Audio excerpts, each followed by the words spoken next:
આજે આપણે ફરીવાર રાજડા જે સોલાર પ્લેટ દ્વારા પાણી મોટરથી ખેંચી રહ્યા છીએ તેને વિઝિટ ઉપર આવ્યો હતો. તો લગભગ 15 દિવસ જેવું થયું સતત મોટર એનું કાર્ય કરી રહી છે.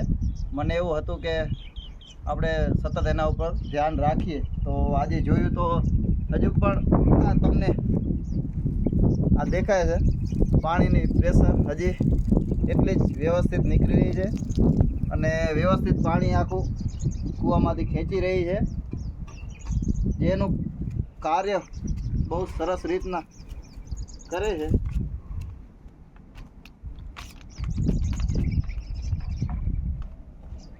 અને આ આપણે મોટર છે, જો કૂવાની અંદર પાણી તમે જોઈ રહ્યા છો.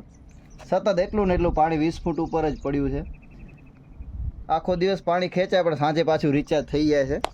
હવે અહીંયાથી આપણે સોસર સુધી ચાલશું.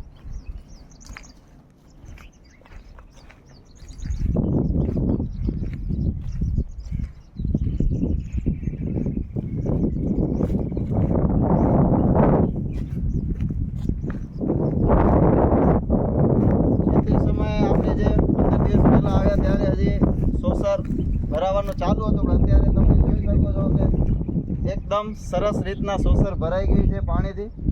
અને ઘણું બધું વાઇલ્ડ લાઈફ રાત્રિ દરમિયાન નીલગાયો છે, સુવર છે અને જંગલી જનાવરો બીજા બધા શિયાળ છે કે એના પગમાર્ક પણ અહીંયા જોવા મળી ગયા છે. એના ઉપરથી એવું લાગે છે કે સતત વાઇલ્ડ લાઈફ અહીંયા પાણીની અવર જવર ઉપર પાણી પીવા આવે છે અવાડા ઉપર. અત્યારે પાણીનું તમે પ્રેશર અહીંયા દેખાતું હશે. આ જો બહુ વ્યવસ્થિત પાણી નીકળી રહ્યું છે, એકદમ સારી રીતના એકદમ વ્યવસ્થિત પાણી અવાડામાં જઈ રહ્યું છે. ને આ અવિરત પાણી ચાલુ જ છે છેલ્લા 15 દિવસથી.